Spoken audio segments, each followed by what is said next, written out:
6장 1절로 17절 마지막 절까지 말씀을 받겠습니다.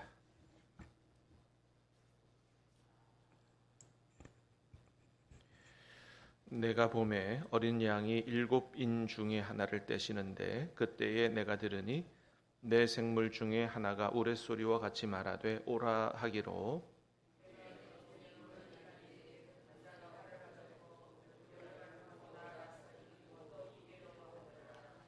둘째 인을 떼실 때에 내가 들으니 둘째 생물이 말하되 오라 하니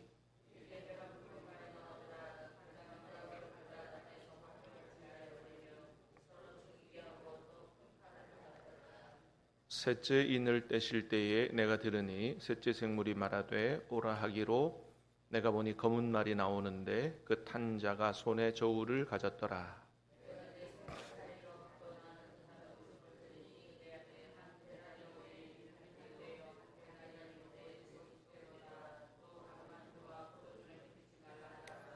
넷째 인을 떼실 때에 내가 넷째 생물의 음성을 들으니 말하되 오라 하기로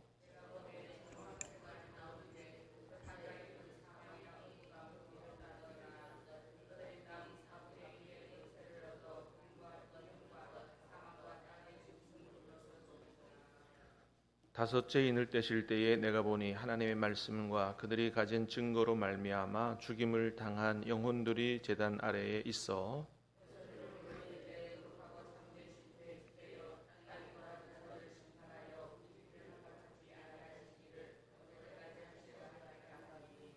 각각 그들에게 흰 두루마기를 주시며 이르시되 아직 잠시 동안 쉬되 그들의 동무 종들과 형제들도 자기처럼 죽임을 당하여 그 수가 차기까지 하라 하시더라.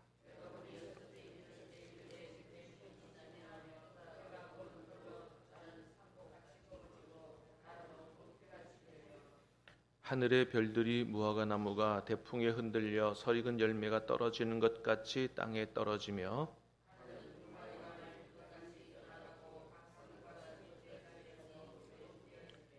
땅의 임금들과 왕족들과 장군들과 부자들과 강한 자들과 모든 종과 자유인이 굴과 산들의 바위 틈에 숨어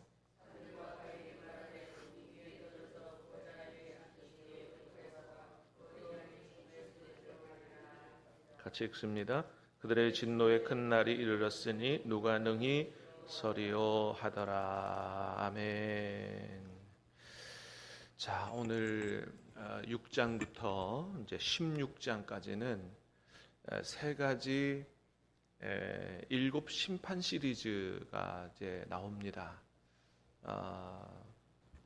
일곱 인 심판, 그 다음에 일곱 대접 심판, 일곱 나팔 심판, 이제 이런 시리즈가 나옵니다.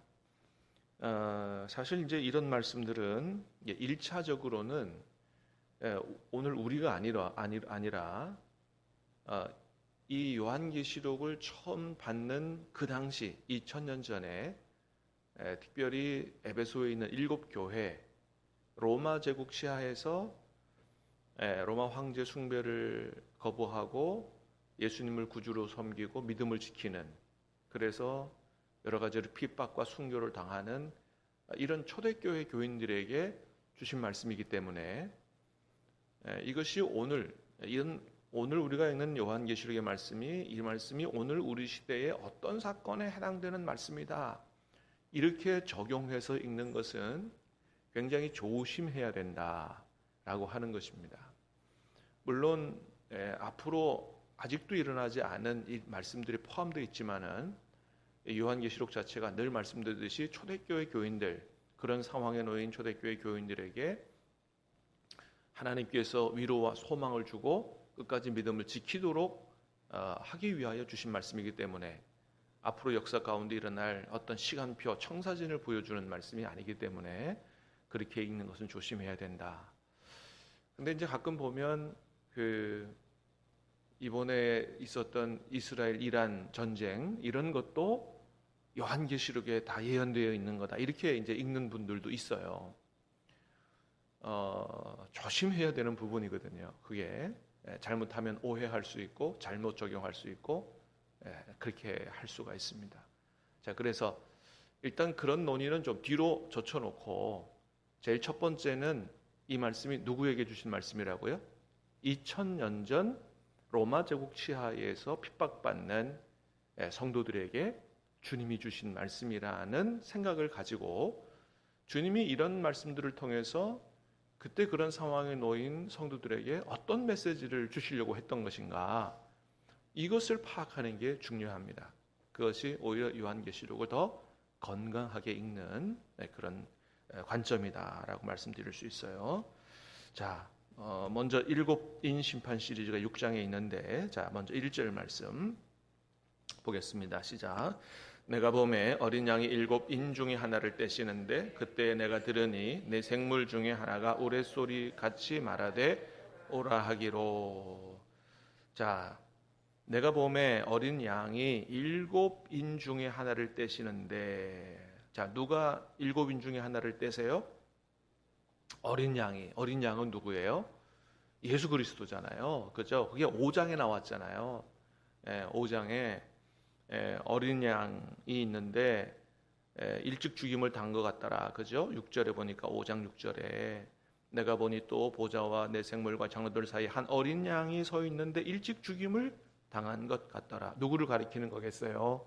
예수 그리스도를 가리키는 거죠. 부활 승천하여 천국의 하나님 보좌 앞에 계시는 어린 양 예수 그리스도께서 일곱인 심판 시리즈 인을 떼신다. 인은 도장을 얘기하는 거잖아요. 도장 찍은 씰 같은 거를 떼는 거죠. 봉인되어 있는 것들을 떼는 겁니다. 그러니까 이건 뭘 보여주는 거예요? 이게 여러분 6장에서 제일 중요한 말씀 중에 하나예요. 앞으로 진행되는 심판과 재앙은 누구에 의해서 일어나는 거다? 예수님에 의해서 일어나는 거다. 심판주 예수님에 의해서 일어나는 거다라는 강력한 메시지를 주고 있는 거예요. 그러므로 앞으로 이 세상에 어떤 재앙과 심판이 일어나도 성도들 너희들은 염려하지 말라는 거예요. 너희들을 핍박하고 예수 그리스도를 거부한 불의한 세력은 예수님이 직접 심판을 하실 거다. 그러니까 너무 지금 로마 제국의 하에서 핍박을 받고 고통을 당하지만 너무 염려하지 마라. 그런 세력을 다 주님이 심판하실 거다. 그리고 끝까지 믿음을 지킨 너희들은 반드시 구원을 받게 될 거다. 라고 하는 메시지를 주는 거예요. 그래서 이런 6장에 엄청난 심판 시리즈가 쏟아지는데 너무너무 무서운 심판 시리즈가 진행되니까 아무래도 이 그 땅 아래에 같이 있는 성도들도 좀 두려울 거 아니에요. 과연 나는 어떻게 되는 건가? 염려하지 말라. 너희들은 반드시 구원받아서 천국에서 함께 살게 될 거다라는 얘기를 하는 게 내일 보는 7장이에요. 그 7장 여러분 6장 17절 맨 끝에 한번 볼까요? 17장 맨 끝에 시작. 그들의 진노의 날에 큰 날이 이르렀으니 누가 능히 서리요. 이런 하나님의 큰 재앙이 쏟아지는데 누가 능히 서서 구원받는 반열에 들어갈 수 있느냐. 그 말씀에 대한 대답이 7장이에요. 그래서 나오는 게 뭐예요? 14만 4천 명 얘기가 나오는 거예요. 자, 14만 4천 명은 누구예요? 신천지는 신천지 안에 들어온 사람들이라고 얘기하잖아요. 14만 4천 명. 14만 4천 명이 차면 예수님이 재림해서 우리가 영육의 합의를 이루고 마지막 천국이 완성된다. 이런 얘기. 그래서 신천지 안에 있는 사람들만 다 들어간다. 그렇게 계속 가르쳐 왔고 주장했거든요. 근데 신천지가 14만 4천 명 넘은 지가 한참 됐는데 아직 일어나고 있지 않아요. 그러니까 이 말은 그들이 말하는 숫자적 14만 4천 명이 아니라는 거예요. 이게 다 상징적인 숫자입니다. 요한계시록은 구약에 있는 이미지를 가져와서 상징적으로 이야기하는 게 많아요. 그래서 우리 며칠 전에도 본 하나님 보좌 우편 주위에 둘러있는 24장로, 그거는 뭘 가리킨다고요? 24명의 장로님 특별 뽑아서 하는 게 아니고 12 더하기 12 구약의 12지파를 대표하는 사람들, 그러니까 구약의 백성들과 신약의 12사도로 대변되는 신약의 믿음을 지킨 백성들. 그래서 그들에게 흰옷을 주고 보좌에 함께 앉게 해주고 면류관을 씌워준다. 이게 2장 3장에 다 나왔던 얘기잖아요. 장로님들에게만 주는 것이 아니고 믿음을 지키고 이긴 사람에게는 그런 축복을 준다고. 그게 상징적으로 표현된 거예요. 14만 4천 마찬가지예요. 12 곱하기 1000 완전수예요. 구약의 믿음을 지킨 사람들, 신약의 믿음을 온전히 지킨 모든 성도들의 총합이에요. 끝까지 믿음을 지킨 죽도록 충성한 자에게는 생명의 면류관을 주리라고 말씀하신, 그래서 믿음을 지킨 성도들은 하나님께서 반드시 이 축복을 주실 것이니 어떤 경우에도 믿음을 버리지 말고 믿음을 지키고 인내와 소망을 가지고 견디라고 그렇게 말씀을 하고 있는 것입니다.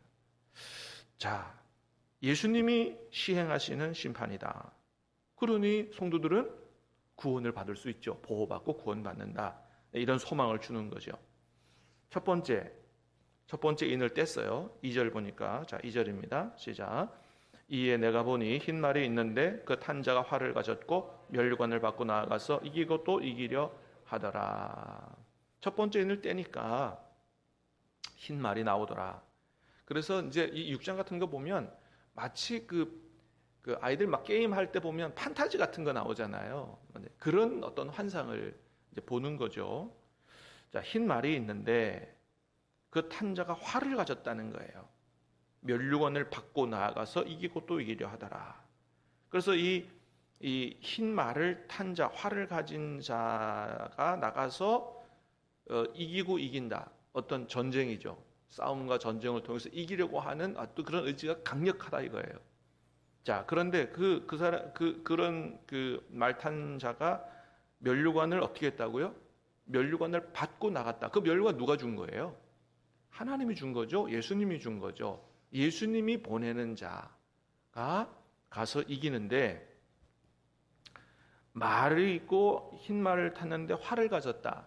그러니까 활을 가진 말탄 자는 그 당시에 어떤 족속이 이런 군대를 가졌냐면 로마 제국의 동편 쪽에 거주하는 파르티아 군대, 파르티아라고 하는 나라가 이런 기병대를 가졌다 그래요.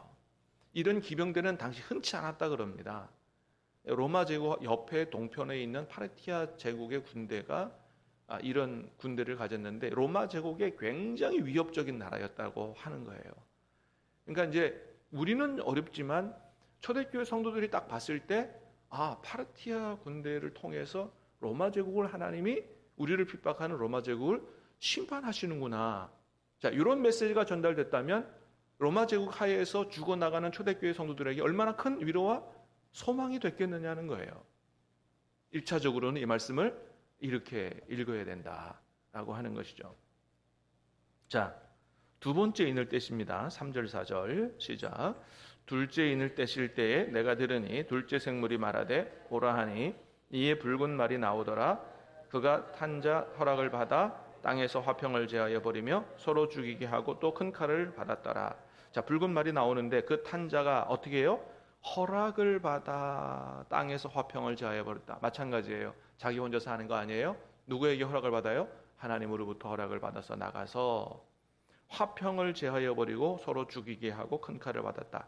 자, 흰말 첫 번째 인에 나오는 게 전쟁이라면 두 번째 내려와서 화평을 제하여 버리고 서로 죽이게 했다는 것은 조금 구분해서 말한다면 이게 내란과 내전일 수 있다라고 하는 거예요. 화평을 깨뜨려 버리는 거니까.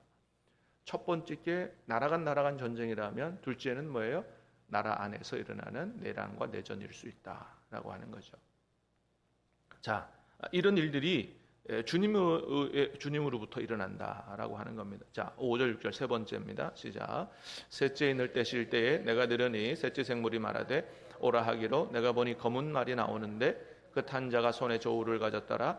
내가 네 생물 사이로부터 나는 듯한 음성을 들으니 이르되 한 데나리온의 밀 한 대요 한 데나리온의 보리 석대로다. 또 감람류와 포도주는 해치지 말라 하더라. 셋째 인을 떼시니 검은 말이 나오는데 저울을 가졌더라. 이게 6절과 연결됩니다. 그 저울의 의미가 뭐냐? 기근이에요. 기근.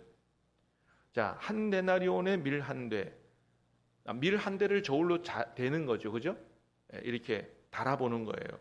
근데 그 값이 얼마라고요? 한 데나리온이라는 거예요. 한 데나리온은 노동자 하루 품삯이에요.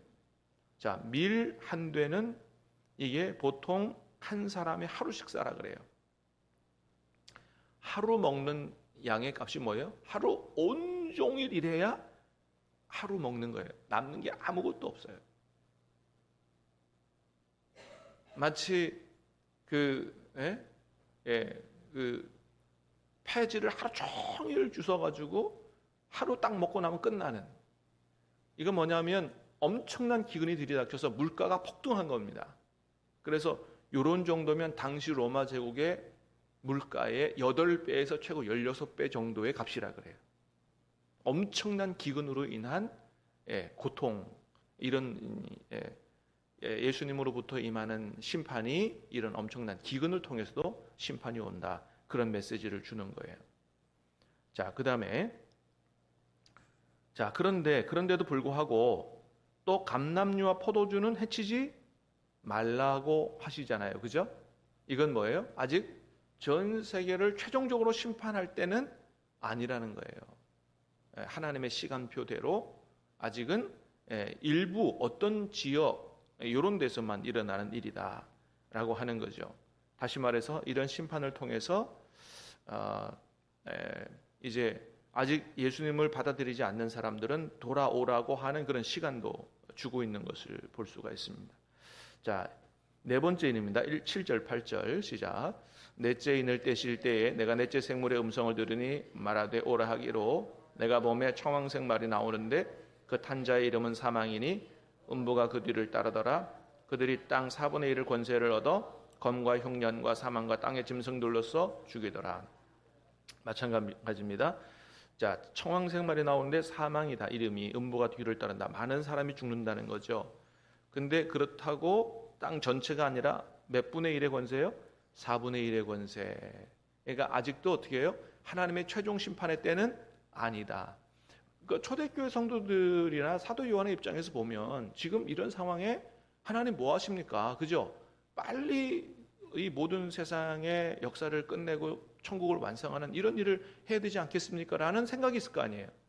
근데 이런 메시지를 이런 그 말씀들을 통해서 주시는 거예요. 뭐냐 하면 너희의 때와 내 때가 다르다 말이죠. 지금 너희는 막 죽겠고 그랬지만 그러나 내가 계획하고 있는 이 역사의 시간표는 아직 마지막 때가 아니고 시간이 남아있다라는 것을 보여주고 있습니다. 자, 그 다음에 다섯 번째 인을 떼는데, 자, 9절, 10절, 11절까지 시작. 다섯째 인을 떼실 때에 내가 보니 하나님의 말씀과 그들이 가진 증거로 말미암아 죽임을 당한 영혼들이 제단 아래 있어 불러 이르되 거룩하고 참되신 대주제여 땅에 거하는 자들을 심판하여 우리 피를 갚아 주기 아니하시기를 어느 때까지 하시려 하나이까 하니 각각 그들에게 흰 두루마리를 주시며 이르시되 아직 잠시 동안 쉬되 그들의 동들과 형제들도 자기처럼 죽임을 당하여 그 수가 자기까지 하라 하시더라. 다섯 번째 인을 떼니 순교자들의 상태를 보여주고 있습니다. 어떻게 이 사람은 죽임을 당했어요? 하나님의 말씀과 그들이 가진 증거로 말미암아. 누구 증거하다가 죽은 거예요? 예수 그리스도가, 예수님이 바로 그리스도다. 성령 받고 증인되고 하다가 죽은 거죠. 하나님 말씀을 지키다가 또 예수님 증거하다가 순교를 당한 사람들 어디에 있어요? 제단 아래에 있다. 이 제단은 어디 제단이냐 하면 하늘에 있는 제단입니다. 이 땅에서도 성소가 있고 성전이 있고 제단이 있고 하나님을 섬기지만 여전히 하늘에도 하나님을 섬기는 성전과 제단이 있다는 것을 보여주는 거예요. 자, 제단 아래에 그들의 영혼이 있다는 얘기는 구약 시대의 이미지를 불러온 겁니다. 구약에 하나님 앞에 제단에서 제물을 바치고 나면 피를 어디 뿌렸냐 하면 제단 주위에 뿌렸어요. 제단 아래에 뿌렸단 말이에요. 그때 옛날 그 사람들은 사람의 생명과 영혼이 어디에 있다고 믿었냐 하면 피에 있다고 믿었어요. 생명이 피에 있으니까 영혼이 피에 있다고 믿는 겁니다. 그래서 제단 주위에 피를 뿌리면 거기에 그들의 영혼이 있다고 생각을 한 거예요. 자, 지금 그들이 어떤 상태에 있어요? 11절에 보니까 각각 그들에게 흰 두루마리를 주시며, 자, 흰 두루마리, 흰 옷을 입었다. 어디 들어가 있다는 걸 보여주는 거예요. 천국에 들어가 있다는 걸 보여주잖아요. 예, 천국에서 영광 중에 있는 사람들은 흰 옷을 주신다. 흰 옷을 입게 하신다는 말씀의 이미지가 많이 나왔잖아요. 단순히 흰 옷이 아니고 흰 두루마기라 그랬어요. 두루마기 뭐예요? 이게 긴 옷이죠, 그죠? 예, 누구 옷을 연상하게 해요? 예수님이 입은 옷이죠. 1장에 나왔어요. 예수님이 긴 옷을 입으셨다. 말씀을 지키고 증거하다가 예수님의 증인되다가 순교한 영혼들은 천국에서 흰 옷, 주님이 입으시는 그 옷을 입는 것까지 높은 영광에 거하게 된다라는 것을 보여주죠. 자, 이들이 10절에 보니까 큰 소리로 하나님 앞에 기도했어요. 거룩하고 참되신 대주자여, 땅에 거하는 자들을 심판하여. 자, 요한계시록에서 땅은 사단이 지배하는 영역을 가리킵니다. 사단의 종이 돼서 그리스도인들을 핍박하는 이런 자들을 심판하여 언제까지 우리 원수를 안 갚아주십니까? 기도한 거예요. 그랬더니 뭐라 그랬다고요? 잠시 쉬어라. 아직은 때가 아니다. 이런 말씀을 하셨다는 것입니다.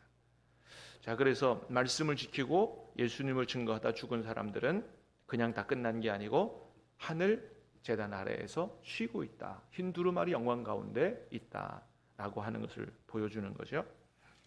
자, 여섯째 인입니다. 자, 12절서부터 16절까지 시작.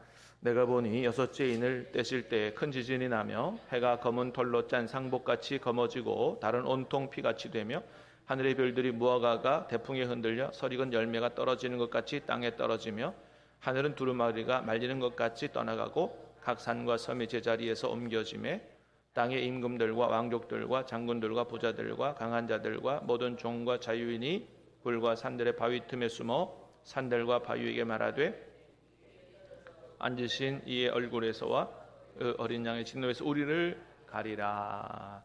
자, 여섯 번째 인을 떼니까 어마어마한 우주적 재앙이 쏟아집니다. 그죠? 큰 지진이 나며 12절에 해가 검은 털로 짠 상복같이 해가 검어진다. 달은 온통 피같이 된다. 그죠? 그래서 13절에 하늘의 별들이 막 열매가 떨어지는 것처럼 떨어진다. 그죠? 14절에 하늘은 두루마리가 말리는 것 같이 떠나가고, 예. 그러니까 막 하늘의 우주적 권능들이 막 흔들리고 막 완전히 우주가 멸망하는.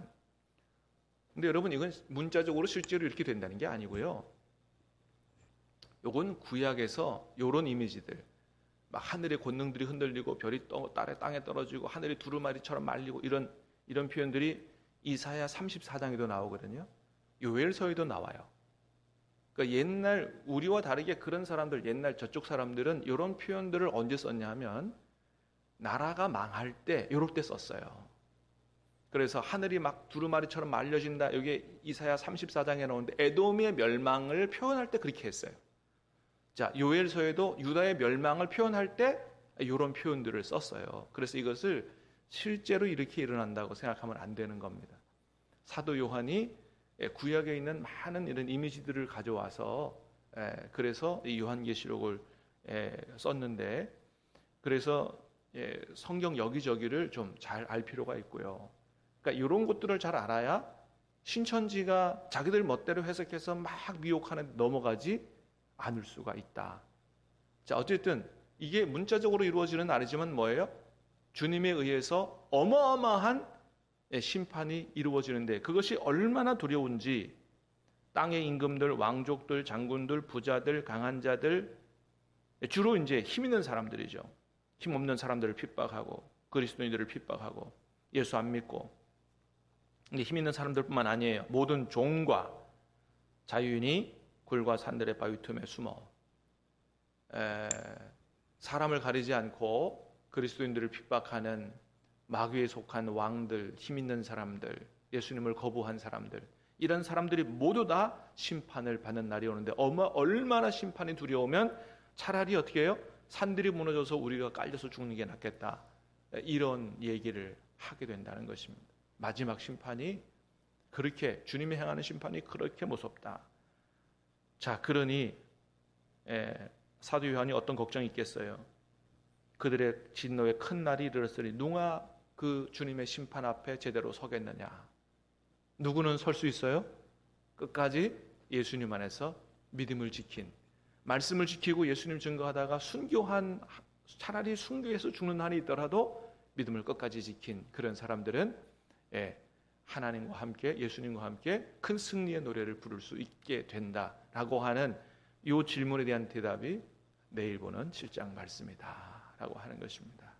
그러니 그때 당시의 성도들도, 오늘 예수님을 믿는 성도들도 여러 가지 예수 믿는 것 때문에 어려움을 당하는 고통, 불이익 이런 것을 당할 때 어떻게 살아야 되겠는가? 예수 괜히 믿었네? 또 주님을 부인하고 그렇게 하지 말고 어떻게 해요? 끝까지 믿음을 지킨 자는 큰 영광과 승리를 얻게 된다는 사실을 기억하고 인내와 소망을 가지고 끝까지 주님을 섬기는 믿음의 자세가 필요하다는 것이 주님께서 주시는 6장의 메시지인 것입니다. 기도하겠습니다. 하나님